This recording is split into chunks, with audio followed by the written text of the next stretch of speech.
Satu insiden yang mengejutkan telah berlaku, membekukan seluruh dunia. Dalam masa hanya 4 jam, Presiden Venezuela telah hilang, ditahan oleh pasukan khas Amerika Syarikat, dan sebagai balasannya, pelaburan China berjumlah 1.002 bilion lenyap serta-merta. Media global hanya menggelarkannya sebagai pembanterasan pengedar dada.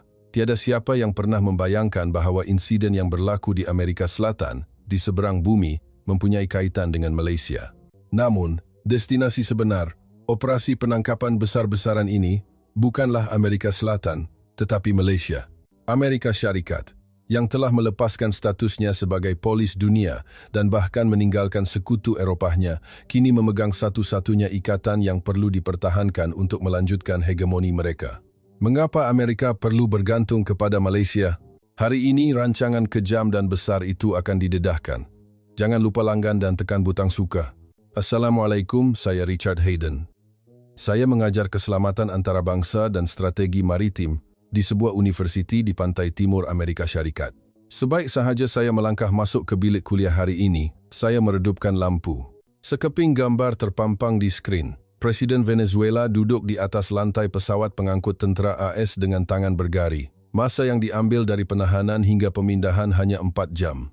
Mata pelajar-pelajar tertumpu serentak ke skrin. Saya tahu apa yang mereka fikirkan. Rasa lega kerana diktator telah dihukum, rasa puas kerana Amerika sekali lagi menegakkan keadilan, dan keyakinan bahawa perang melawan dadah telah dimenangi. Tetapi saya perlu menunjukkan kepada mereka betapa berbahayanya ilusi-ilusi ini. Saya memandang sekeliling pelajar dengan perlahan dan mula bersuara. Saya bertanya apa yang mereka rasakan apabila melihat adegan ini. Sebelum sempat mereka menjawab, saya menyambung soalan itu. Mengapa Amerika perlu menangkap, bukannya membunuh, presiden sesebuah negara dengan cara sedemikian? Bilik kuliah senyap. Ada yang cuba bersuara tetapi terhenti. Ada pula yang mula mencatat sesuatu di buku nota mereka. Saya tahu jawapan yang mereka fikirkan. Hukuman kepada diktator. Perang melawan dadah, penegakan keadilan Amerika, pemulihan ketentraman antarabangsa. Malah, seorang pelajar di barisan hadapan mengangkat tangan dan bertanya, sama ada ia disebabkan presiden itu menindas rakyatnya sendiri dan bersekongkol dengan kartel dadah. Saya menggeleng kepala perlahan dan menjawab, bunyinya munasabah. Tetapi itu hanya penjelasan untuk berita. Seorang pelajar lain di belakang bilik bertanya, kalau begitu, apa sebab sebenarnya? Saya berdiam seketika. Momen ini penting. Saya perlu memberi mereka masa untuk berfikir sendiri. Mata mereka mula berkelip, keyakinan bertukar menjadi persoalan. Saya berkata dengan tegas, Amerika Syarikat tidak bergerak demi keadilan. Amerika bergerak untuk menghantar mesej. Ekspresi pelajar-pelajar bertukar serius. Saya mengendalikan komputer riba saya dan memaparkan skrin baru. Carta aliran tenaga dan modal yang kompleks yang menghubungkan Venezuela, China, dan Amerika Syarikat. Peta itu dipenuhi dengan nombor. China telah melabur sebanyak ikanan 120 bilion di Venezuela selama 20 tahun yang lalu. Jumlah itu termasuk hak pembangunan minyak, hak operasi pelabuhan, infrastruktur komunikasi, dan bahkan kerjasama ketenteraan. Saya bertanya kepada pelajar, apa makna nombor ini? Adakah ia sekadar pelaburan atau sesuatu yang lain? Seorang pelajar menjawab dengan berhati-hati. Mungkinkah ia adalah penempatan pangkalan strategik? Saya mengangguk. Tepat sekali, kata saya. China cuba membuka pintu ke seluruh Amerika Selatan melalui Venezuela. Dan dari sudut pandangan Amerika, Venezuela bukanlah sekadar negara Amerika Selatan, tetapi halaman belakang mereka sendiri. Saya memandang pelajar dan menyentuh inti pati masalah. Amerika Syarikat tidak hanya menangkap seorang presiden, mereka menangkap seluruh pelaburan China bernilai 120 bilion. Seseorang di bilik kuliah itu menarik nafas kecil. Saya tahu itu adalah reaksi yang saya mahukan. Pada masa itu, seorang pelajar di bahagian tengah membantah. Kalau begitu, mengapa tidak menggunakan kaedah seperti pengeboman atau sokongan rampasan kuasa? Bukankah itu kaedah yang lebih pasti? Saya telah menunggu soalan ini. Inilah kuncinya. Saya menjawab perlahan, pengeboman akan mengundang kecaman masyarakat antarabangsa dan menghabiskan legitimasi. Rampasan kuasa mempunyai terlalu banyak ketidakpastian. Tiada jaminan rejim baru akan berpaling kepada pro-Amerika. Tetapi penangkapan adalah berbeza, saya menjelaskan. Ia adalah serta-merta, jelas, dan tidak dapat ditarik balik. Saya menunjukkan gambar di skrin sekali lagi. Wajah presiden yang bergari itu, ini bukan sekadar penguatkuasaan undang-undang. Ini, secara harfiah, adalah bil, kata saya. Ia adalah amaran jelas bahwa harga untuk melabur di rantau ini adalah ini. Pelajar-pelajar melihat skrin tanpa berkata-kata. Seorang pelajar di barisan hadapan bertanya dengan perlahan. Jadi, tujuan operasi ini bukan untuk melindungi rakyat Venezuela? Saya memandangnya seketika. Soalan yang naif, tetapi jujur. Saya menjawab dengan lembut. Jika Amerika benar-benar mempertimbangkan keselamatan rakyat Venezuela, kaedahnya akan sama sekali berbeza. Saya kembali kepada peta. Garisan yang bermula dari Venezuela bersambung ke China. Saya memberitahu pelajar, penerima sebenar operasi ini bukanlah Venezuela dan bukan juga Amerika Selatan. Selepas berdiam seketika, saya melemparkan satu perkataan, China. Suasana bilik kuliah berubah. Kekeliruan terpancar di wajah pelajar. Saya terus menjelaskan, Amerika telah menghantar mesej kepada seluruh dunia melalui operasi ini. Jika Anda bermain permainan hegemoni di kawasan saya, Anda akan membayar dengan rejim, bukan wang. Seorang pelajar membantah. Jadi, adakah China akan berundur begitu sahaja? Adakah mereka akan melepaskan 120 bilion itu? Saya menggeleng kepala. China tidak akan berundur, saya menjelaskan. Tetapi pengiraan mereka akan berubah. Sekarang, setiap kali China melabur di Amerika Selatan, mereka perlu mengira tindak balas Amerika terlebih dahulu. Saya menulis formula ringkas di papan hitam. Keuntungan pelaburan tolak risiko politik. Dahulu, risiko ini kecil. Tetapi sekarang berbeza, saya menjelaskan. Selepas insiden Venezuela, risiko ini termasuk penangkapan, sekatan, dan pembekuan aset. Seorang pelajar di belakang bertanya, jadi, adakah Amerika akan terus menggunakan kaedah ini pada masa hadapan? Saya berfikir sejenak.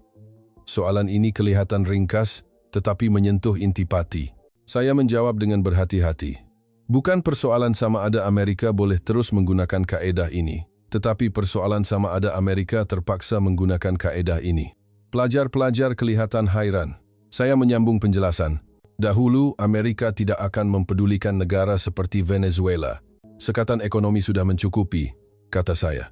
Tetapi sekarang, situasinya sangat mendesak sehingga mereka terpaksa bertindak secara langsung untuk menangkap seorang presiden. Saya menukar skrin kembali kepada gambar Presiden Venezuela. Pelajar kini melihat gambar itu dengan mata yang berbeza. Bukan sebagai adegan diktator dihukum, tetapi sebagai adegan perang hegemoni. Saya melemparkan soalan terakhir. Jika Amerika terpaksa bertindak sedemikian, adakah Amerika kuat atau lemah? Tiada siapa yang menjawab. Saya rasa itu normal. Soalan ini sukar dijawab. Saya menutup komputer riba dan berkata, sesi seterusnya, kita akan bincangkan tentang Eropa. Saya akan terangkan mengapa Amerika melayan Eropa secara berbeza. Pelajar-pelajar mula mengemas barang. Tetapi sebelum mereka sempat keluar sepenuhnya, saya menambah satu lagi kenyataan. Kawan-kawan, ini bukan pembantrasan dadah. Ini adalah halaman pertama dalam manual pengekalan hegemoni. Beberapa pelajar berhenti dan menoleh ke arah saya. Saya bertentangan mata dengan mereka dan menambah, jika Anda fikir Amerika adalah polis yang adil, Anda lebih baik lupakan pemikiran itu. Amerika hanyalah negara hegemoni yang membuat pengiraan. Pintu bilik kuliah tertutup, dan saya tinggal bersendirian. Gambar presiden yang bergari masih terpampang di skrin. Saya melihat gambar itu dan berfikir, pelajar-pelajar belum tahu, tetapi insiden ini hanyalah permulaan. Kebimbangan sebenar Amerika bukanlah Venezuela, tetapi di tempat lain, dan fakta bahwa Malaysia berada di penghujung kebimbangan itu. Tetapi masa belum sesuai untuk menceritakan kisah itu. Pelajar perlu memahami asas-asasnya terlebih dahulu. Dalam fikiran saya, kandungan kuliah seterusnya sudah tersusun. Kisah tentang Eropah dan detik Amerika melepaskan status polis dunia. Masa untuk kuliah seterusnya. Saya masuk ke bilik kuliah dan memerhatikan ekspresi pelajar. Saya tertanya-tanya bagaimana kisah Venezuela pada sesi lepas mempengaruhi mereka. Beberapa orang masih kelihatan tidak selesa, beberapa yang lain sibuk mencatat sesuatu di buku nota mereka. Saya membuka komputer riba dan memaparkan slide. Peta Eropah muncul di skrin, dengan negara anggota NATO ditandakan dengan warna biru. Saya memandang pelajar dan mula bercakap. Sesi lepas, kita lihat betapa tegasnya Amerika boleh bertindak di Amerika Selatan. Kita sahkan bahwa mereka boleh menjadi kejam, sehingga kan menangkap seorang presiden dalam masa 4 jam, kata saya. Pelajar-pelajar mengangguk. Saya berdiam seketika, kemudian melemparkan soalan. Kalau begitu, mengapa Amerika tidak bertindak sedemikian di Ukraina? Bilik kuliah senyap. Pelajar saling berpandangan. Ada yang coba membuka mulut tetapi terhenti. Ada yang memusing-musingkan pen. Saya menunggu untuk memberi mereka masa berfikir. Seorang pelajar berkata, mungkin kerana risiko konflik yang lebih besar atau kebimbangan mengenai kemungkinan perang nuklear. Pelajar lain berkata, Eropah adalah sekutu, jadi mereka dilayan secara berbeza. Dan Amerika adalah pemimpin yang bertanggung jawab, jadi mereka bertindak dengan berhati-hati. Saya berkata dengan lembut, ya, itu jawaban buku teks. Dan selepas berhenti seketika saya menambah, tetapi strategi tidak bergerak mengikut buku teks. Ekspresi pelajar berubah. Kekeliruan terpancar di mata mereka. Saya berjalan ke papan hitam dan mengambil kapur. Saya menulis 3 perkataan, cost, pulangan, kelestarian cost, return, sustainability. Saya mengetuk papan hitam dan menjelaskan, Amerika hanya menilai berdasarkan 3 perkara ini. Nilai, moral atau sejarah hanyalah bahasa untuk ucapan, kata saya. Keputusan sebenar dibuat dengan nombor. Saya mengisytiharkan dengan tegas, Eropah kini telah disingkirkan daripada pengiraan ini. Terdapat sedikit kekecohan di belakang bilik kuliah daripada seorang pelajar pertukaran dari Eropah. Saya memandangnya seketika tetapi tidak mengalihkan pandangan. Kisah ini tidak boleh diceritakan dengan emosi. Saya mula menerangkan realiti Eropah satu demi satu. Pertama, isu perkongsian beban pertahanan. Kebanyakan negara anggota NATO tidak membelanjakan pun 2% daripada KDNK mereka untuk pertahanan, kata saya. Hanya Amerika yang menyalurkan 3, 5% dan bertanggung jawab untuk pertahanan seluruh perikatan. Seorang pelajar mengangkat tangan dan bertanya sama ada janji itu masih perlu ditepati. Saya menggeleng kepala. Janji hanya sah jika kedua-dua pihak menepatinya, jawab saya. Apabila hanya satu pihak terus melabur, itu bukan janji, tetapi eksploitasi, kata saya. Pelajar itu menutup mulutnya. Saya beralih ke masalah kedua, kegagalan sara diri tenaga. Eropah bergantung kepada gas asli Rusia, dan apabila perang meletus, keadaan menjadi huru-hara. Saya jelaskan. Amerika membekalkan gas asli cecair, tetapi itu hanyalah transfusi kecemasan. Masalah struktur belum diselesaikan, kata saya. Ketiga adalah penurunan populasi dan perpecahan politik. Kadar kelahiran Eropah terus menurun, dan setiap negara gagal membuat keputusan bersepadu kerana hanya mementingkan kepentingan sendiri, saya jelaskan. Seorang pelajar membantah, bagaimana dengan kesatuan Eropah? Saya tersenyum sinis. Kesatuan Eropah adalah blok ekonomi, bukan pakatan ketenteraan, jawab saya. Masalah keempat adalah yang paling mematikan. Keruntuhan keupayaan pengeluaran ketenteraan. Saya memberikan angka yang konkret. Jumlah peluru artileri yang dihasilkan oleh seluruh Eropah dalam sebulan adalah kurang daripada jumlah yang ditembak oleh Rusia dalam seminggu, kata saya. Walaupun perang Ukraina telah berlangsung lebih dari 2 tahun, keupayaan pengeluaran Eropah hampir tidak meningkat, saya jelaskan. Saya memandang pelajar perlahan-lahan dan berkata, kawan-kawan, Eropah tidak mempunyai kehendak untuk berperang maupun keupayaan pengeluaran untuk bertahan lama. Dan saya melemparkan ayat yang menentukan. Dari sudut pandangan Amerika, Eropah kini telah menjadi aset yang memerlukan kos penyelenggaraan, bukannya sekutu yang perlu dilindungi. Suasana di bilik kuliah menjadi berat. Saya menukar slide dan memaparkan skrin baru. Nombor 1823 muncul besar-besar. Saya bertanya kepada pelajar sama ada mereka ingat doktrin Monroe. Beberapa orang mengangguk. Ia adalah pengisytiharan agar Eropah tidak campur tangan dalam dunia baru. Saya menulis 2026 di papan hitam. Dan saya berkata, sekarang adalah sebaliknya. Dahulu, maknanya adalah jangan ganggu kami. Tetapi kini maknanya adalah saya akan uruskan kawasan saya sendiri. Pelajar-pelajar keliru. Saya menjelaskan dengan lebih jelas. Amerika kini tidak mengisytiharkan bahawa mereka tidak akan campur tangan dalam isu Eropah, kata saya. Mereka mengisytiharkan bahawa mereka tidak akan bertanggung jawab. Kedua-duanya mempunyai makna yang sama sekali berbeza, saya tekankan. Tidak campur tangan adalah pilihan, tetapi tidak bertanggung jawab adalah pelepasan. Seorang pelajar bertanya, jadi, apa akan jadi dengan NATO? Saya memandang pelajar itu seketika. Soalan yang bagus, tetapi tidak selesa untuk dijawab. Saya berkata dengan berhati-hati, NATO masih wujud, tetapi maknanya telah berubah, kata saya. Saya menyambung penjelasan. Dahulu NATO adalah janji bahwa Amerika akan melindungi Eropa. Tetapi NATO sekarang adalah amaran bahwa Eropa perlu melindungi diri mereka sendiri, kata saya. Amerika boleh membantu, tetapi tidak akan berperang bagi pihak mereka, saya tambah. Bilik kuliah senyap. Tiada siapa yang bertanya. Saya memaparkan slide terakhir, 2 frasa muncul di skrin. Dari polis dunia kepada pengurus hegemoni serantau. Saya jelaskan kepada pelajar. Amerika telah berhenti menjadi polis dunia. Sebaliknya, mereka telah memutuskan untuk menjadi pengurus hegemoni serantau yang menguruskan kawasan mereka sendiri dengan teliti, kata saya. Saya menambah. Itulah sebabnya penangkapan presiden boleh berlaku di Amerika Selatan, tetapi di Eropa, mereka hanya membuat pengisytiharan. Amerika Selatan adalah kawasan Amerika, tetapi Eropa adalah di luar kawasan itu, saya jelaskan. Seorang pelajar di barisan hadapan bertanya dengan perlahan. Jadi, di mana batas kawasan Amerika? Saya berfikir sejenak. Soalan yang bagus. Saya memaparkan peta sekali lagi. Peta dunia yang menunjukkan lautan Pasifik dan Atlantik. Saya memberitahu pelajar, kawasan Amerika adalah kedua-dua lautan itu, merentasi Pasifik hingga ke Asia, dan merentasi Atlantik hingga ke Amerika Selatan, saya jelaskan. Tetapi Eropa tidak termasuk dalam lingkungan itu, saya tambah. Seorang pelajar mengangkat tangan. Bagaimana dengan Asia? Tanya dia. Saya tersenyum. Saya telah menunggu soalan itu. Saya menjawab, Asia akan kita bincangkan pada sesi seterusnya.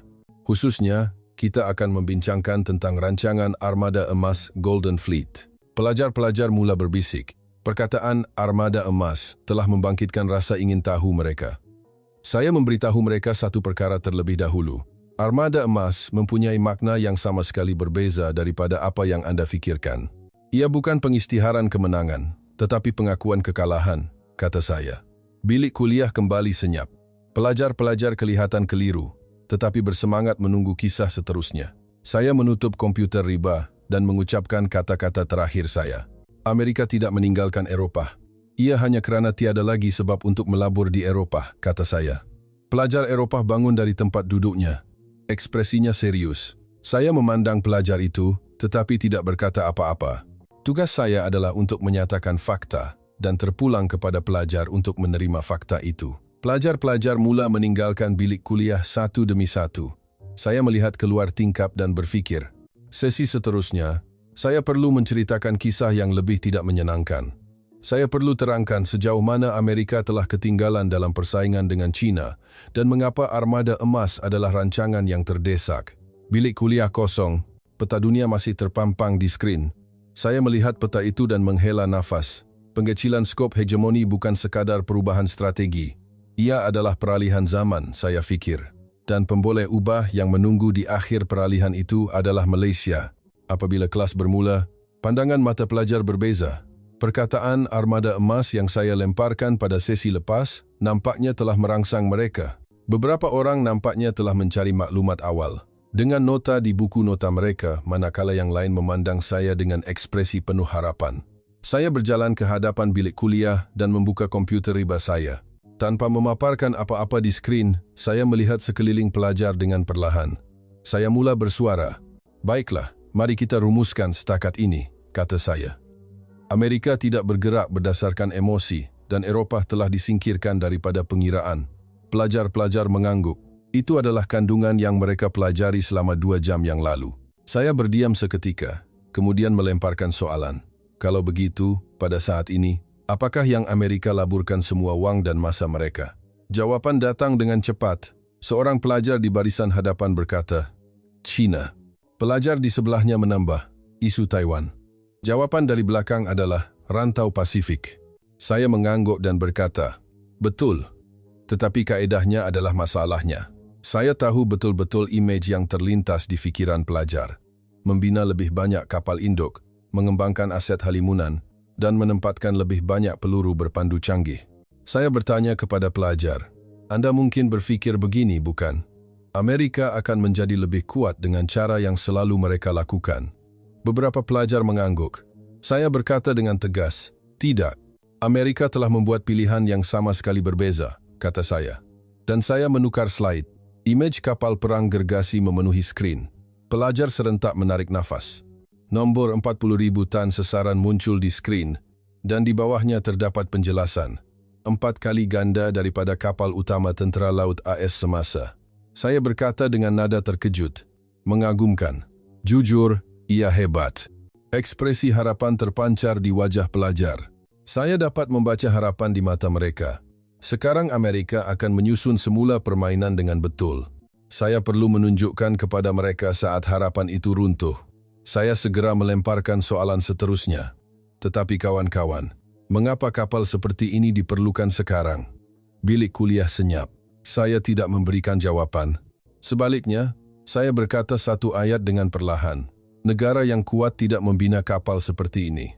Ekspresi pelajar mula berubah. Kekeliruan terpancar di wajah mereka. Seorang pelajar mengangkat tangan dengan berhati-hati dan bertanya, mengapa negara yang kuat tidak membina senjata yang kuat? Saya telah menunggu soalan itu. Saya menukar slide untuk memaparkan skrin baru.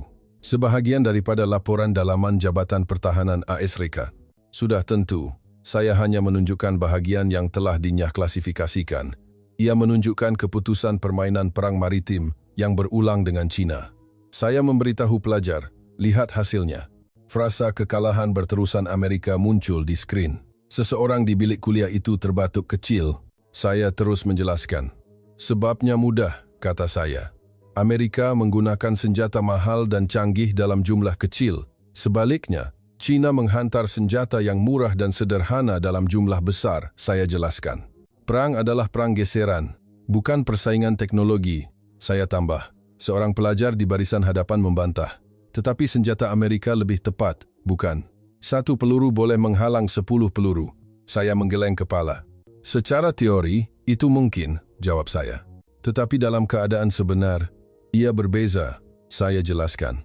Saya memberikan senario konkret. Kapal Aegis Amerika boleh mengesan kira-kira 100 sasaran pada masa yang sama. Tetapi bagaimana jika China menembak 200 peluru berpandu secara serentak? Pelajar tidak dapat menjawab. Saya memberikan jawaban. Separuh akan menembusi. Saya menjelaskan simulasi permainan perang dengan lebih terperinci. Dalam pertempuran pertama, Amerika kehilangan 1 kapal induk, kata saya. Dalam simulasi kedua, 3 kapal pemusnah tenggelam. Dalam yang ketiga, mereka tidak dapat meneruskan pertempuran sama sekali, kata saya. Ekspresi pelajar menjadi gelap. Saya kembali kepada imej armada emas. Saya menunjuk ke kapal perang itu dan berkata, kapal ini bukan untuk pameran. Ini adalah kapal yang boleh bertahan walaupun terkena peluru berpandu, saya jelaskan. Ia adalah kubu di laut yang boleh dipertahankan secara berterusan dengan laser dan senjata elektrik, saya tambah. Ia adalah kubu di laut untuk menghadapi bilangan, saya tambah.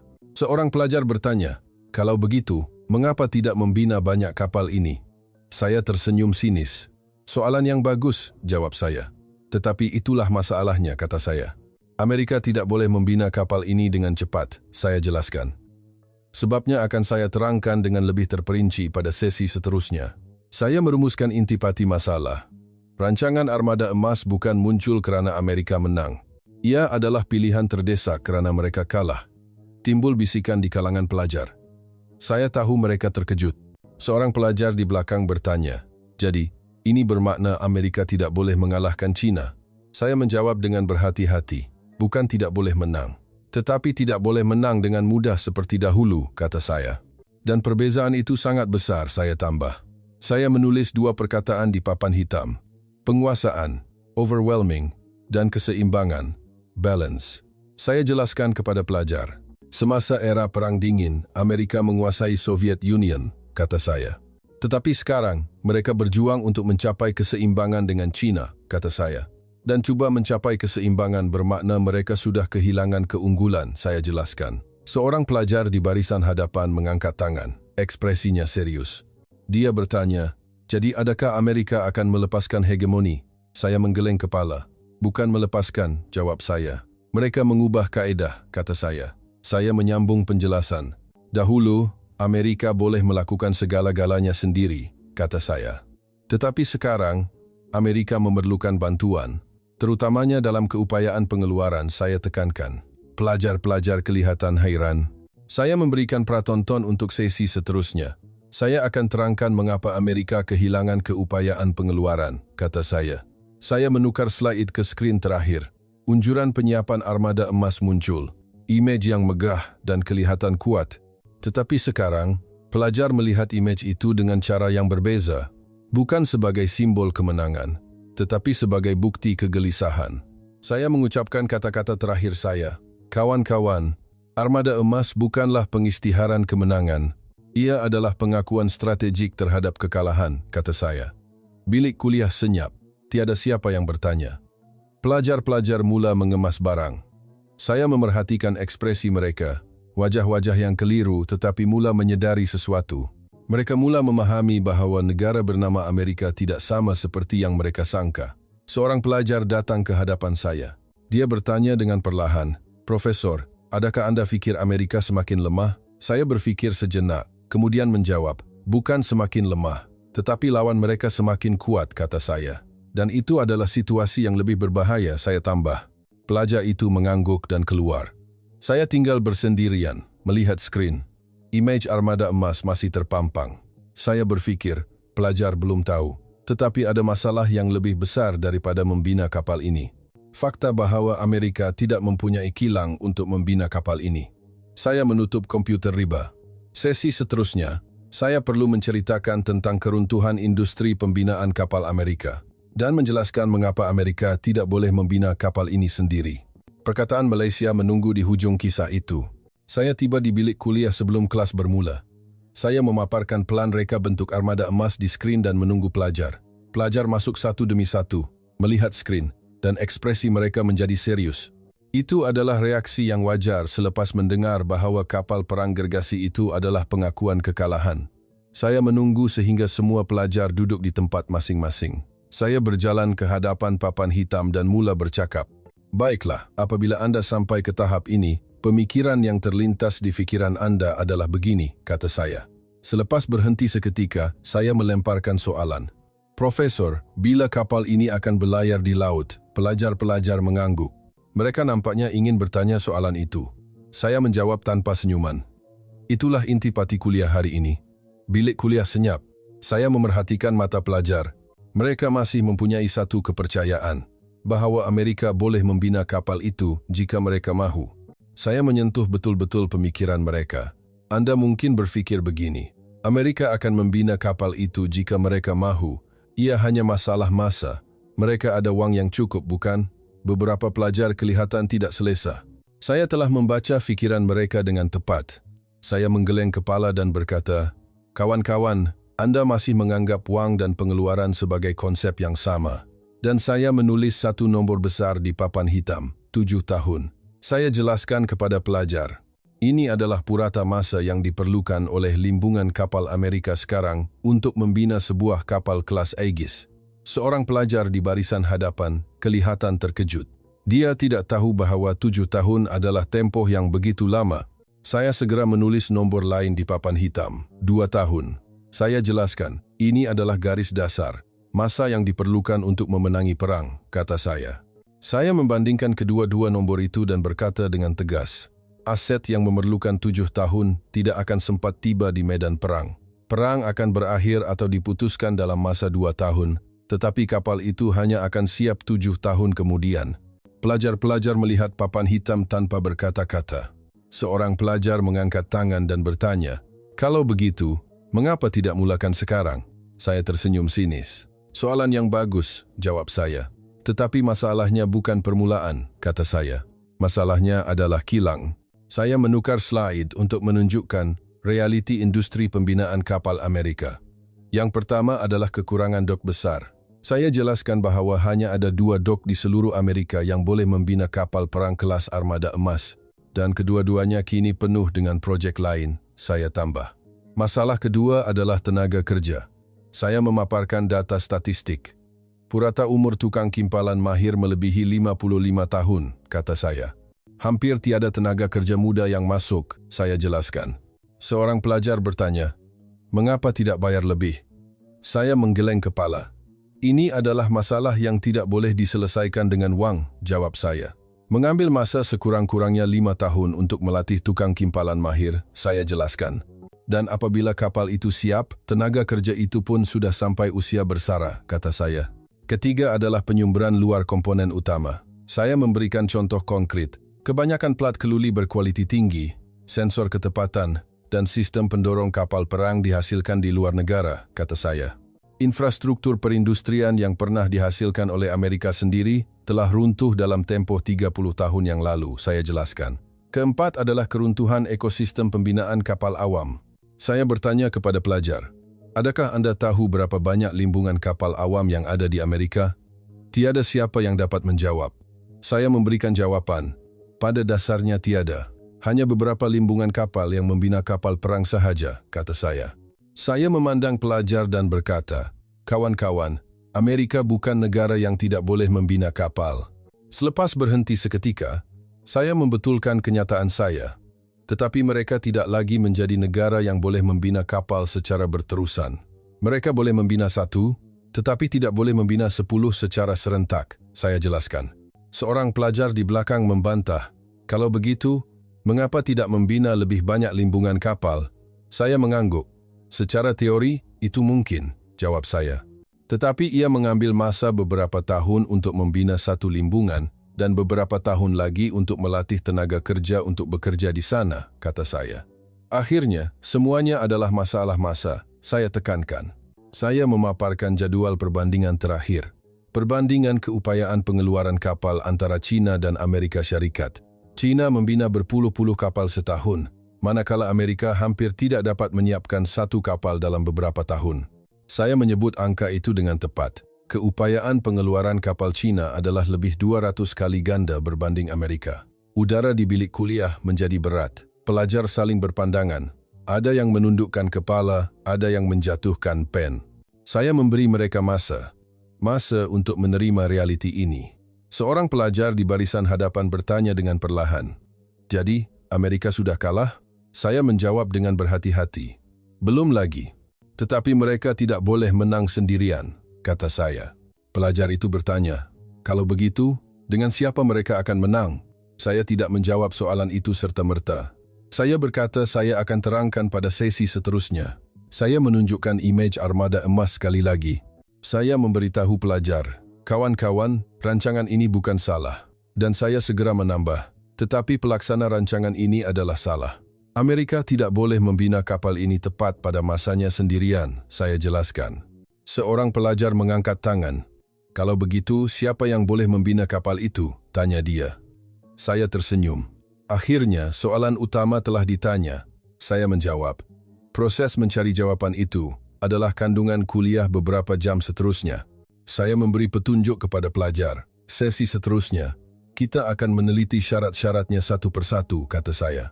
Negara mana yang boleh membina kapal ini? Negara mana yang mempunyai kehendak untuk membantu Amerika? Negara mana yang boleh menghadapi China? Mata pelajar berubah. Mereka nampaknya berminat. Saya mengucapkan kata-kata terakhir saya. Kawan-kawan, kapal perang ini bukanlah reka bentuk yang gagal. Ia adalah reka bentuk yang tidak boleh dihasilkan oleh kilang bernama Amerika, kata saya. Dan saya menambah, tetapi ia boleh dihasilkan oleh kilang lain. Pelajar-pelajar mula berbisik. Saya menutup komputer riba dan berkata, "Fikirkan sehingga sesi seterusnya. Di manakah negara yang boleh membina kapal paling cepat di dunia? Dan apakah hubungan negara itu dengan Amerika?" Saya tinggal bersendirian di bilik kuliah. Melihat skrin. Imej megah armada emas masih terpampang. Saya berpikir, kapal ini bukanlah harga diri Amerika, tetapi bukti had Amerika. Dan fakta bahwa Malaysia diperlukan untuk mengatasi had itu akan terungkap tidak lama lagi. Apabila kelas bermula, pandangan mata pelajar berbeza. Nampak jelas mereka telah berfikir tentang soalan yang saya lemparkan pada sesi lepas. Negara mana yang boleh membantu Amerika?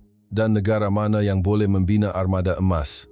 Saya berjalan ke hadapan bilik kuliah dan memerhatikan pelajar dengan perlahan. Saya ingin tahu jawapan apa yang mereka sediakan. Saya mula bercakap dengan perlahan. "Baiklah, apabila Anda sampai ke tahap ini, hanya ada satu soalan," kata saya. Selepas berhenti seketika, saya bertanya dengan jelas, "Kepada siapakah Amerika meminta untuk membina kapal perang ini?" Pelajar saling berpandangan. Ada yang melihat jawapan yang mereka tulis di buku nota, ada pula yang ragu-ragu untuk mengangkat tangan. Saya dapat meneka negara yang terlintas di fikiran pelajar. Jepun, kuasa pembinaan kapal di Eropah, atau pembangunan semula industri di Amerika. Saya bercakap seolah-olah saya telah membaca fikiran mereka. Semua negara itu telah dikaji, dan semuanya telah disingkirkan, kata saya. Ekspresi pelajar bertukar menjadi bingung. Seorang pelajar di barisan hadapan mengangkat tangan. "Mengapa Jepun tidak boleh?"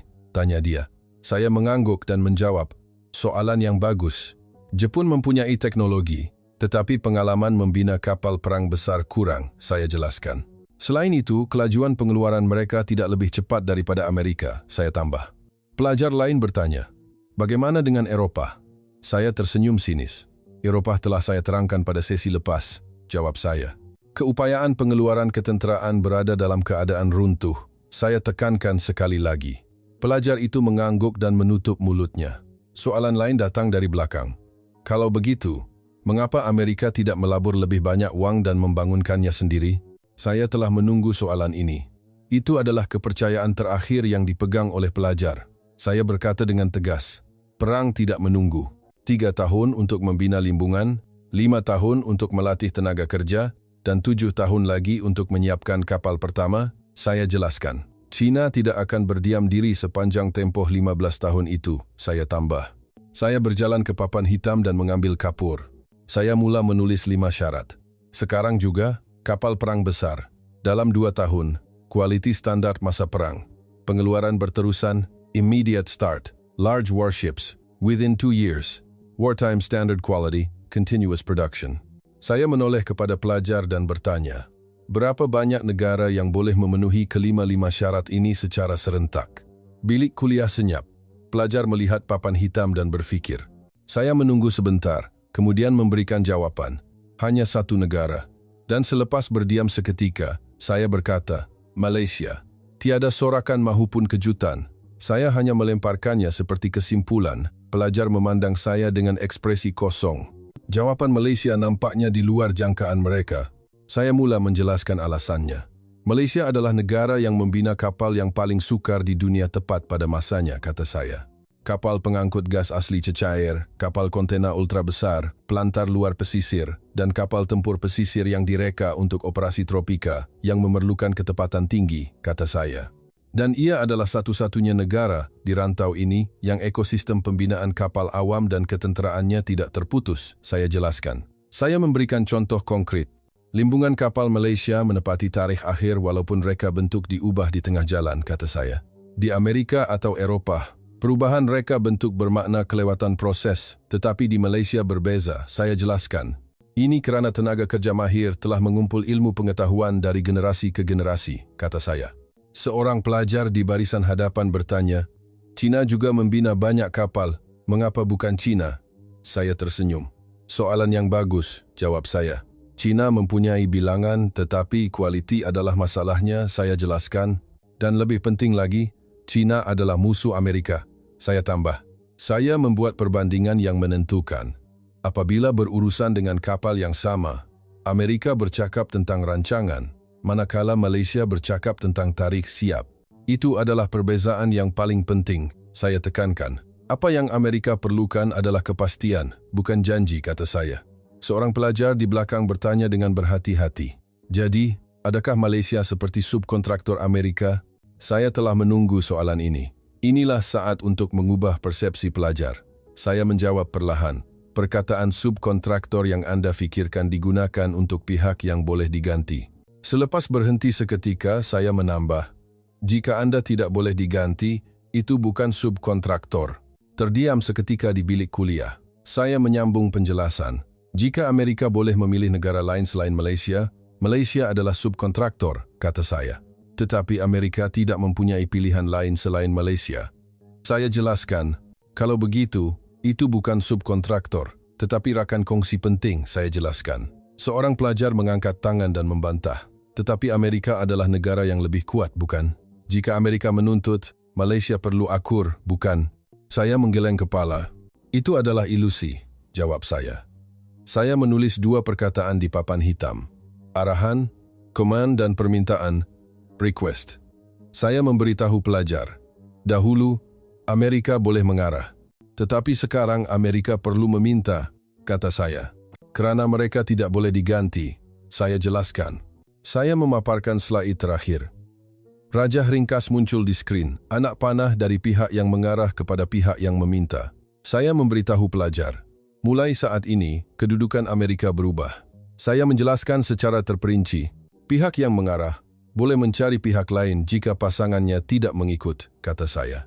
Tetapi pihak yang meminta tidak mempunyai pilihan lain jika pasangannya menolak, kata saya. Amerika kini berada dalam kedudukan yang terakhir, saya tekankan.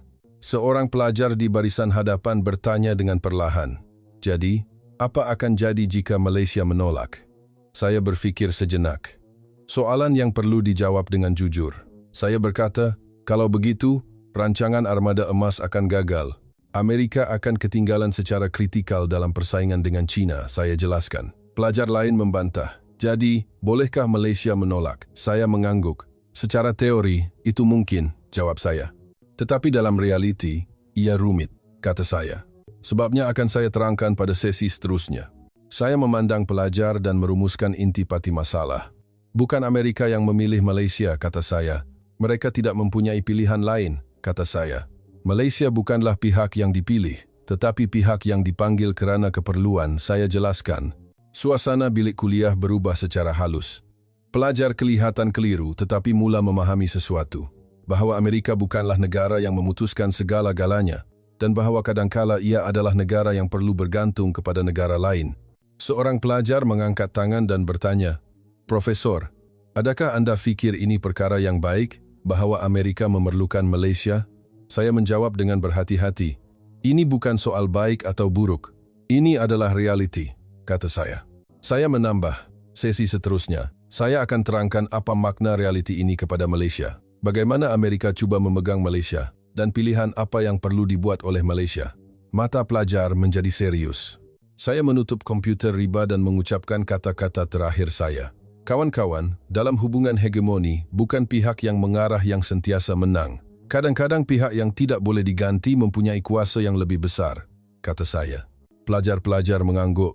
Tanpa berkata-kata, pelajar mula meninggalkan bilik kuliah. Saya melihat belakang mereka dan berfikir, kini, kisah yang benar-benar tidak menyenangkan akan bermula. Kisah tentang bagaimana Amerika cuba mengawal Malaysia dan bagaimana Malaysia perlu membuat pilihan di tengah-tengahnya. Bilik kuliah kosong. Saya melihat 5 syarat yang tertulis di papan hitam. Sekarang juga, kapal perang besar. Dalam 2 tahun, kualiti standar masa perang, pengeluaran berterusan. Saya fikir, syarat-syarat ini menjadikan Malaysia suatu keperluan, dan keperluan itu akan menjadi peluang dan pada masa yang sama, risiko bagi Malaysia. Saya memadam lampu dan meninggalkan bilik kuliah. Koridor senyap. Saya berjalan sambil memikirkan kuliah seterusnya. Saya perlu menyediakan kisah tentang arahan dan pergantungan, dan tentang ikatan. Pelajar kini sudah bersedia untuk melihat wajah lain Amerika. Selepas mendengar jawapan Malaysia pada sesi lepas, ada wajah yang kelihatan tidak puas hati. Saya tahu punca ketidakselesaan itu. Pelajar masih ingin percaya bahawa Amerika memegang tampuk kuasa. Saya berjalan ke hadapan bilik kuliah dan membuka komputer riba saya. Hari ini, saya perlu meruntuhkan kepercayaan itu sepenuhnya. Saya bertanya kepada pelajar, Anda mungkin berfikir begini, Amerika adalah pihak yang membuat pesanan, pihak yang membayar, negara kuasa tentera. Jadi mereka hanya perlu mengarah, bukan? Beberapa pelajar mengangguk. Saya berkata dengan tegas, kawan-kawan, Anda melihat keupayaan untuk mengarah dan keupayaan untuk mengganti sebagai konsep yang sama. Saya berjalan ke papan hitam dan menulis 2 perkataan. Arahan, common, dan ganti, substitute. Saya jelaskan kepada pelajar. Arahan adalah domain politik, kata saya, tetapi ganti adalah domain industri, kata saya. Dan saya merumuskannya dalam 1 ayat. Politik boleh marah, tetapi industri tidak makan kemarahan. Seorang pelajar di belakang mengangkat tangan. Apa maksudnya? Tanya dia. Saya menjelaskan secara terperinci. Amerika boleh memberi tekanan kepada kerajaan Malaysia, kata saya. Mereka boleh menuntut mesyuarat dan memberi amaran tentang sekatan, kata saya. Tetapi itu tidak boleh mengubah kilang pembinaan kapal dalam sekelip mata, saya jelaskan. Saya mula menyenaraikan sebab mengapa Amerika tidak boleh menggantikan Malaysia. Yang pertama adalah dok khas kapal perang besar. Saya berkata, Hanya ada beberapa dok di dunia yang boleh membina kapal perang kelas armada emas. Malaysia mempunyai beberapa, tetapi Amerika hanya ada 2, saya tambah. Yang kedua adalah tenaga kerja mahir. Saya bertanya kepada pelajar, di manakah mereka boleh mendapatkan ribuan tukang kimpalan mahir? Malaysia telah melatih tenaga kerja pembinaan kapal dari generasi ke generasi, saya jelaskan. Tetapi ekosistem itu telah runtuh di Amerika, kata saya. Yang ketiga adalah pengetahuan proses-proses, know-how. Saya memberikan contoh konkret. Limbungan kapal Malaysia telah membina kapal yang kompleks selama beberapa dekad, kata saya. Walaupun reka bentuk berubah, mereka menyesuaikan proses untuk menepati tarikh akhir, saya jelaskan. Ini bukan sesuatu yang boleh dipelajari daripada manual, saya tekankan. Keempat adalah pengalaman menepati tarikh akhir standar masa perang.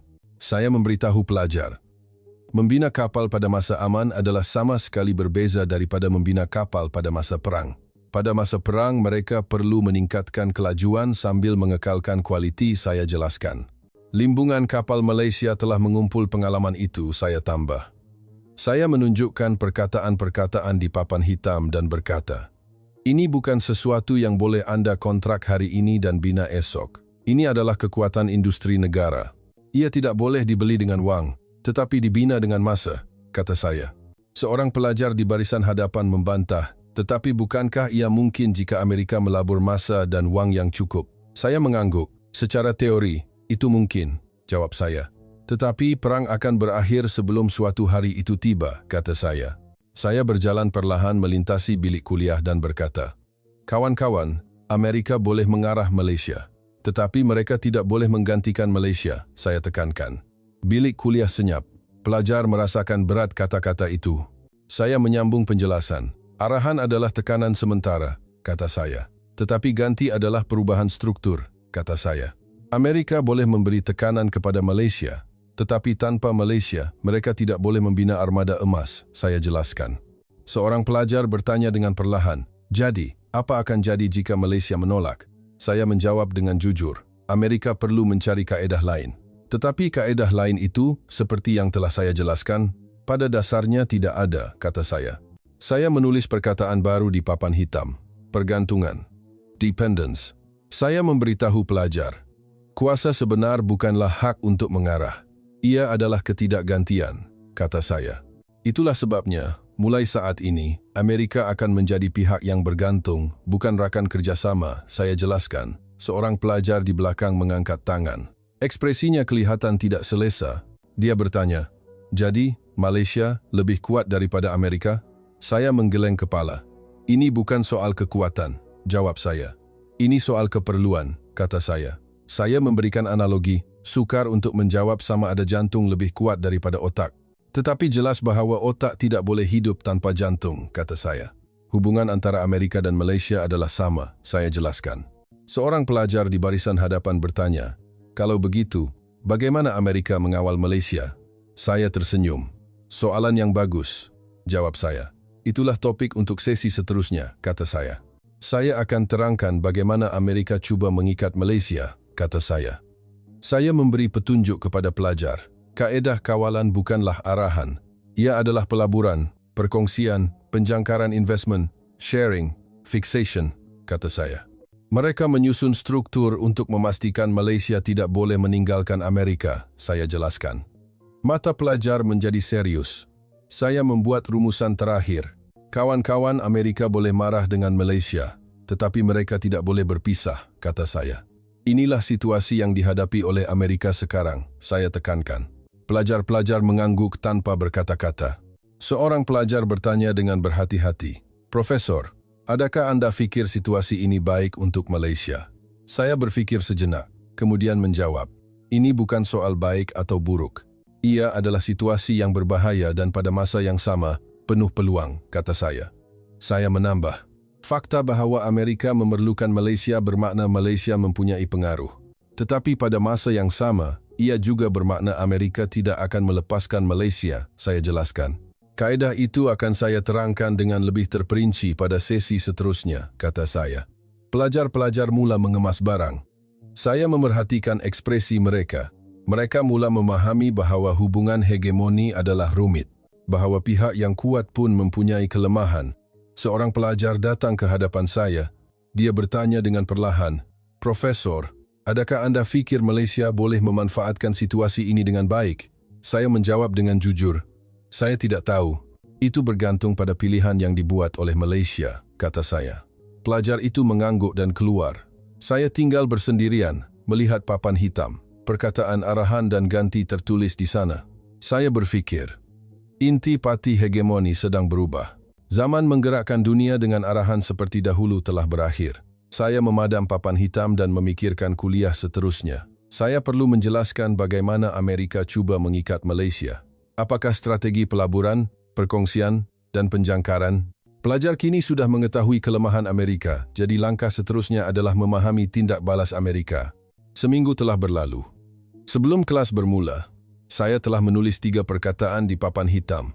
Pelaburan, perkongsian, penjangkaran. Pelajar yang masuk ke bilik kuliah melihat perkataan-perkataan itu dan kelihatan hairan.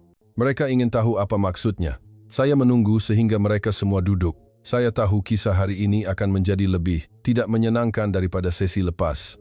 Saya memandang pelajar dengan perlahan dan melemparkan soalan. Apabila Anda sampai ke tahap ini, apakah yang paling ditakuti oleh Amerika?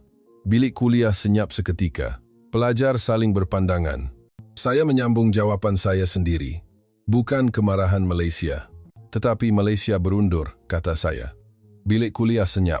Saya mula menjelaskan tafsiran yang akan terlintas di fikiran pelajar. Anda mungkin berfikir begini. Jadi mereka akan mengukuhkan perikatan, meningkatkan kerjasama teknologi, dan membangun bersama, bukan? Seorang pelajar di barisan hadapan mengangguk. Saya berkata dengan lembut, di permukaan ya. Tetapi secara strategik, ia adalah kisah yang sama sekali berbeza, kata saya selepas berhenti seketika. Saya menunjuk ketiga perkataan yang saya tulis di papan hitam. Pelaburan, perkongsian, penjangkaran. Saya jelaskan kepada pelajar. Amerika tidak lagi berkata kepada Malaysia, tolong lakukan ini. Mereka berkata, mari kita ikat bersama-sama, kata saya. Ekspresi pelajar bertukar menjadi keliru. Saya mula menerangkan perkataan pertama, pelaburan. Saya memberikan contoh konkret. Amerika baru-baru ini telah menawarkan syarikat pembinaan kapal Malaysia untuk melabur di limbungan kapal di Amerika, kata saya. Justifikasinya adalah pengeluaran domestik di Amerika, kata saya. Kata-kata indah seperti penciptaan pekerjaan dan pembangunan semula industri disertakan, saya jelaskan. Seorang pelajar mengangkat tangan dan bertanya, jadi, bukankah Amerika akan memulihkan industri pembinaan kapal mereka? Saya menggeleng kepala. Saya menjawab perlahan, bangunan kilang itu berada di tanah Amerika, tetapi proses dan ilmu pengetahuannya adalah cara Malaysia sepenuhnya. Mereka bentuk juga dibuat oleh Malaysia, dan pengurusan juga oleh Malaysia, saya jelaskan. Saya berkata dengan tegas, ini bukan Amerika memulihkan pengeluaran. Ini adalah Malaysia memasakkan keupayaan pengeluaran mereka ke tanah Amerika, kata saya. Pelajar-pelajar memandang saya tanpa berkata-kata. Saya menyambung penjelasan. Jika syarikat Malaysia melabur di Amerika, mereka perlu terus bekerja sama dengan Amerika untuk mendapatkan semula pelaburan itu, kata saya. Seorang pelajar di belakang membantah. Tetapi itu bukan perkara buruk, bukan? Bukankah kedua-dua pihak mendapat keuntungan? Saya berfikir sejenak, kemudian menjawab, ini bukan soal keuntungan. Ini soal kebebasan, kata saya. Semakin banyak pelaburan, semakin sukar untuk keluar. Saya jelaskan. Saya beralih ke perkataan kedua. Perkongsian. Saya memberitahu pelajar, Amerika telah mula mengendalikan proses utama bersama Malaysia. Mereka telah menerima jadual pengeluaran. Standard kawalan kualiti mengikut cara Malaysia, saya jelaskan. Mereka bahkan menukar standard dalaman tentera laut AS. Saya tambah. Seorang pelajar di barisan hadapan bertanya, jadi, Amerika sedang belajar cara Malaysia? Saya menggeleng kepala. Bukan belajar, jawab saya. Mereka bergantung, kata saya. Jika tentera laut AS mula beroperasi mengikut standard Malaysia, mereka tidak boleh mengekalkan standard itu tanpa Malaysia, saya jelaskan. Saya berkata dengan tegas, ini bukan pemindahan teknologi, ini adalah pemindahan pergantungan, kata saya. Apabila Amerika menyesuaikan segala-galanya kepada sistem Malaysia, sistem itu sendiri akan memerlukan Malaysia di kemudian hari, saya jelaskan. Ekspresi pelajar menjadi gelap. Saya menerangkan perkataan ketiga dan yang paling penting, penjangkaran. Fixation. Saya memandang pelajar dengan perlahan dan berkata, Kawan-kawan, tujuan struktur ini hanya satu. Selepas berhenti seketika, saya berkata, untuk memastikan Malaysia tidak boleh berundur. Udara di bilik kuliah menjadi tegang. Saya menjelaskan secara terperinci apa yang akan berlaku jika Malaysia melabur di Amerika dan berkongsi proses. Syarikat Malaysia akan sukar meninggalkan Amerika kerana aset mereka di Amerika, kata saya. Teknologi Malaysia akan tertanam jauh dalam sistem Amerika, menjadikannya sukar untuk dikeluarkan, saya jelaskan. Saya melanjutkan penjelasan. Amerika cuba menghalang Malaysia daripada mendekati China melalui struktur ini, kata saya. Mereka menjadikannya sukar bagi Malaysia untuk mempertimbangkan pilihan lain, saya jelaskan. Pelajar memandang saya dengan ekspresi tidak selesa. Seorang pelajar bertanya dengan perlahan, "Jadi, adakah Malaysia terperangkap?" Saya menjawab dengan berhati-hati. Ungkapan terperangkap tidak tepat, tetapi julat pergerakan akan berkurangan, kata saya. Itulah makna penjangkaran, saya jelaskan. Saya meminta pelajar untuk mengubah persepsi mereka. Anda mungkin berfikir bahawa Amerika memberi, kata saya. Membenarkan pelaburan, berkongsi teknologi, mengukuhkan perikatan. Tetapi pada hakikatnya, Amerika sedang bergantung, kata saya. Mereka sedang mengikat Malaysia agar tidak pergi. Saya jelaskan. Seorang pelajar di belakang mengangkat tangan, ekspresinya rumit. Dia bertanya, "Jadi, adakah Amerika pihak yang lemah?" Saya menggeleng kepala. "Lebih kepada berada dalam kedudukan yang kurang menguntungkan, bukannya lemah," jawab saya. "Pihak yang tidak boleh membina armada emas," saya jelaskan. Saya merumuskan secara struktural. Pihak yang kuat mengarah, kata saya. Pihak yang lemah menetapkan syarat, kata saya. Amerika kini adalah pihak yang menetapkan syarat, saya jelaskan. Syarat untuk memastikan Malaysia tidak pergi. Seorang pelajar di barisan hadapan bertanya, "Jadi bolehkah Malaysia menolak syarat-syarat ini?" Saya berfikir sejenak. "Secara teori, itu mungkin," jawab saya. "Tetapi secara realiti, ia rumit," kata saya. "Menolak tawaran Amerika boleh merosakkan hubungan dengan Amerika," saya jelaskan. Saya menambah, "Tetapi pada masa yang sama, Malaysia boleh menggunakan syarat-syarat ini sebagai kad tawar-menawar," kata saya. "Malaysia boleh menuntut, sama seperti Amerika memerlukan mereka," saya jelaskan. "Itulah kuasa yang diberikan oleh ketidakgantian," saya tekankan. Seorang pelajar mengangkat tangan dan bertanya, "Kalau begitu, siapa yang akan menang pada akhirnya?" Saya tersenyum. "Ini bukan permainan menang atau kalah," jawab saya. "Ini adalah hubungan keperluan bersama," kata saya. "Tetapi tahap keperluan itu berbeza," saya jelaskan. Saya membuat rumusan terakhir. "Kawan-kawan, apa yang Amerika lakukan sekarang bukanlah pengukuhan perikatan. Ia adalah pencegahan pelepasan," kata saya. "Menghalang Malaysia daripada membuat pilihan lain," saya jelaskan. Pelajar-pelajar mengangguk tanpa berkata-kata. Saya menambah, "Sesi seterusnya, saya akan merumuskan semua ini dan membincangkan pilihan apa yang perlu dibuat oleh Malaysia. Sama ada menerima tawaran Amerika, menolak, atau berunding," kata saya. Mata pelajar menjadi serius. Pelajar-pelajar mula meninggalkan bilik kuliah. Saya memerhatikan ekspresi mereka. Mereka kelihatan tidak selesa dan keliru. Tetapi pada masa yang sama, mereka memahami sesuatu. Bahawa hubungan hegemoni tidak berat sebelah. Bahawa pihak yang kuat pun mempunyai sisi yang lemah. Seorang pelajar datang ke hadapan saya. Dia bertanya dengan perlahan, "Profesor, adakah Anda fikir Malaysia harus memanfaatkan situasi ini?" Saya menjawab dengan jujur, "Itu adalah keputusan rakyat Malaysia. Saya hanya menjelaskan strukturnya," kata saya. Pelajar itu mengangguk dan keluar. Saya tinggal bersendirian, melihat papan hitam. 3 perkataan tertulis di sana. Pelaburan, perkongsian, penjangkaran. Saya berfikir, inilah rupa hegemoni moden. Zaman menguasai melalui arahan telah berakhir, digantikan dengan penguasaan melalui ikatan. Saya memadam papan hitam dan menyediakan kuliah seterusnya. Sesi terakhir perlu merangkumi segala-galanya. Kedudukan Malaysia, pilihan yang ada, dan hasil daripada pilihan itu. Pelajar kini sudah bersedia untuk mendengar jawaban. Tiba hari kuliah terakhir. Saya masuk ke bilik kuliah dan memerhatikan ekspresi pelajar.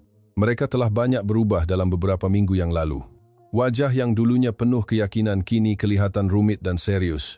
Saya membuka komputer riba dan berdiri di hadapan meja kuliah. Saya tahu hari ini akan menjadi penghujung semua kisah. Dan pada masa yang sama, permulaan. Saya menutup buku nota saya perlahan-lahan dan memandang pelajar. Baiklah, ini soalan terakhir, kata saya. Bilik kuliah senyap. Saya berdiam seketika, kemudian bertanya, dalam semua struktur ini, negara mana yang boleh membuat pilihan paling berbahaya?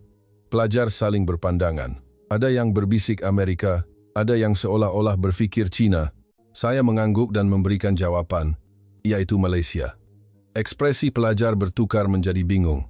Saya menyentuh ilusi yang terlintas di pikiran pelajar dahulu. Anda mungkin berfikir begini, jika berada di pihak Amerika, ia selamat. Lagipun hanya ada satu pilihan, bukan? Bukankah pihak yang dipegang lebih menguntungkan? Seorang pelajar di barisan hadapan mengangguk dengan berhati-hati. Saya menggeleng kepala dengan tegas. Itu adalah pemikiran yang paling berbahaya, kata saya. Mata pelajar bergetar. Saya mula menjelaskan. Dipegang tidak bermakna dilindungi, kata saya. Ia bermakna tanggung jawab beralih, kata saya. Saya merumuskan struktur setakat ini dalam satu ayat. Amerika mereka bentuk, mengarah, dan menuntut. Malaysia membina, menyesuaikan, dan bertanggung jawab atas kelewatan, saya jelaskan. Pelajar memandang saya tanpa berkata-kata. Saya melemparkan ayat yang menentukan. Sekarang, jika perang tertunda, pengeluaran Malaysia menjadi masalah. Seorang pelajar di belakang mengangkat tangan. Tetapi Amerika juga bertanggung jawab, bukan? Tanya dia. Saya tersenyum sinis. Secara teori, ya, jawab saya. Tetapi dalam realiti ia berbeza, kata saya. Amerika akan meletakkan tanggung jawab kepada pelaksana dari kedudukan mereka sebagai pereka, saya jelaskan. Saya berkata tanpa sebarang emosi, kawan-kawan, Amerika tidak berterima kasih. Mereka memegang Anda apabila mereka memerlukan, dan menekan Anda apabila ia menjadi tidak selesa, kata saya. Dan saya menambah perlahan-lahan, ini bukan pengkhianatan. Ini adalah tingkah laku negara hegemoni yang normal, kata saya. Seorang pelajar di barisan hadapan kelihatan tidak selesa. Dia bertanya dengan perlahan, jadi, Malaysia dimanipulasi? Saya menggeleng kepala. Perkataan manipulasi tidak tepat, jawab saya. Ini adalah hubungan keperluan dan pergantungan, saya jelaskan. Tetapi dalam hubungan itu, pihak yang melaksanakan memikul lebih banyak tanggung jawab, saya tambah. Saya memaparkan slide baru. 3 perkara disenaraikan di skrin. Keupayaan pengeluaran yang tidak boleh diganti. Kunci kepada jadual perang. Kuasa untuk memutuskan tarikh, siap kapal perang. Saya memberitahu pelajar, hanya Malaysia yang memberikan ketiga-tiga perkara ini serentak sekarang. Seorang pelajar mengangkat tangan dan bertanya, kalau begitu, Malaysia mempunyai kuasa, bukan? Saya mengangguk. Betul, jawab saya. Tetapi mempunyai kuasa juga bermaksud mempunyai tanggung jawab, saya jelaskan. Dan tanggung jawab itu kadangkala lebih berat daripada kuasa, kata saya. Saya memberikan senario konkret. Apa yang akan berlaku jika Malaysia tidak menepati tarikh akhir? Amerika akan menyalahkan Malaysia, kata saya. Masyarakat antarabangsa juga akan memandang Malaysia, kata saya. Tanggung jawab kerana kelewatan persiapan perang akan ditanggung oleh Malaysia, saya jelaskan. Pelajar lain membantah. Tetapi mungkin reka bentuk Amerika yang bermasalah? Saya menjawab dengan lembut. Itu mungkin. Tetapi negara hegemoni cenderung untuk meletakkan tanggung jawab kepada rakan kongsi daripada mengakui kesilapan mereka sendiri, saya jelaskan. Saya meletakkan tangan di atas meja kuliah dan berkata perlahan, zaman di mana Amerika perlu memegang Malaysia, bukan mengarah untuk mengekalkan hegemoni mereka telah tiba. Pelajar-pelajar mengangguk. Ini adalah kisah yang mereka dengar selama beberapa minggu. Saya berhenti sebentar, kemudian menambah ayat terakhir.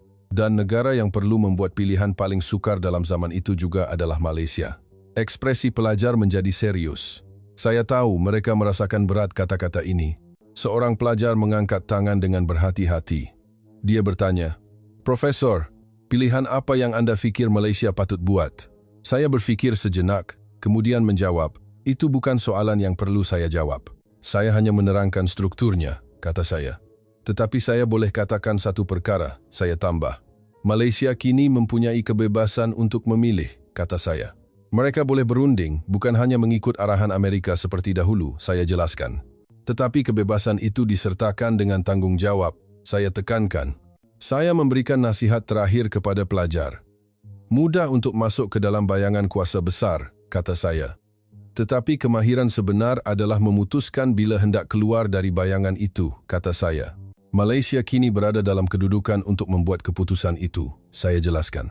Seorang pelajar di belakang bertanya, "Profesor, adakah Anda fikir Malaysia boleh melepaskan diri daripada Amerika?" Saya menggeleng kepala. "Tidak perlu melepaskan diri," jawab saya. "Tetapi perlu mentakrifkan semula hubungan," kata saya. Saya jelaskan. "Hubungan dengan Amerika perlu diubah dari arahan dan kepatuhan kepada keperluan dan kerjasama," kata saya. "Malaysia perlu diiktiraf sebagai tidak boleh diganti," saya jelaskan. "Dan mereka perlu menerima layanan yang sewajarnya," saya tekankan. Seorang pelajar di barisan hadapan bertanya, "Kalau begitu, adakah Amerika akan menerimanya?" Saya tersenyum. "Mereka terpaksa menerima," jawab saya. "Kerana mereka tidak mempunyai pilihan lain," kata saya. "Tetapi mereka tidak akan menerimanya dengan rela hati," saya tambah. Saya memberitahu pelajar, beberapa tahun akan datang ini akan menjadi penting. Ia akan menjadi tempoh di mana Amerika dan Malaysia mentakrifkan semula hubungan baru, saya jelaskan. "Proses itu tidak akan mudah," kata saya. "Tetapi, ia tidak boleh dielakkan," saya tekankan. Saya menutup komputer riba dan mengucapkan kata-kata terakhir saya. "Kawan-kawan, saya harap Anda ingat satu perkara melalui kuliah ini.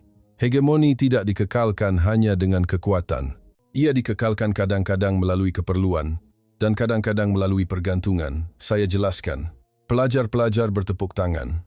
Saya menundukkan kepala dan memberi hormat. Pelajar mula meninggalkan bilik kuliah satu demi satu. Beberapa orang datang kepada saya dengan soalan, beberapa orang keluar dengan senyap. Saya mengucapkan terima kasih kepada mereka semua. Pelajar terakhir keluar, dan saya tinggal bersendirian. Saya melihat sekeliling bilik kuliah dan berfikir, apakah makna kuliah beberapa minggu ini kepada pelajar? Adakah pandangan mereka terhadap dunia telah berubah sedikit? Saya menulis ayat terakhir di papan hitam. Hegemoni dikekalkan bukan melalui arahan, tetapi melalui keperluan. Dan apabila keperluan itu diiktiraf, hubungan akan berubah. Saya tulis. Saya memandang ayat itu seketika. Saya memadam lampu dan meninggalkan bilik kuliah.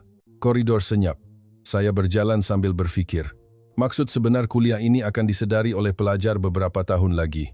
Apabila mereka melihat dunia berubah, hubungan ditakrifkan semula, dan ketertiban baru dicipta. Saya kembali ke pejabat saya dan melihat keluar tingkap. Kampus kelihatan damai. Tetapi saya tahu di suatu tempat di dunia, kapal sedang dibina, strategi sedang dirancang, dan pilihan sedang disiapkan. Dan Malaysia berada di tengah-tengah pilihan itu. Saya duduk di meja dan membuka rancangan kuliah semester depan. Tetapi fikiran saya masih berkisar tentang kuliah hari ini. Kata-kata terakhir yang saya ucapkan kepada pelajar terlintas di fikiran. Kemahiran sebenar adalah memutuskan bila hendak keluar dari bayangan kuasa besar. Saya melihat keluar tingkap sekali lagi. Matahari terbenam. Saya berfikir, era baru akan tiba. Era yang dikekalkan bukan melalui arahan, tetapi melalui kerjasama, bukan melalui kepatuhan, tetapi melalui pilihan. Dan negara yang akan mengalami era itu paling awal adalah Malaysia.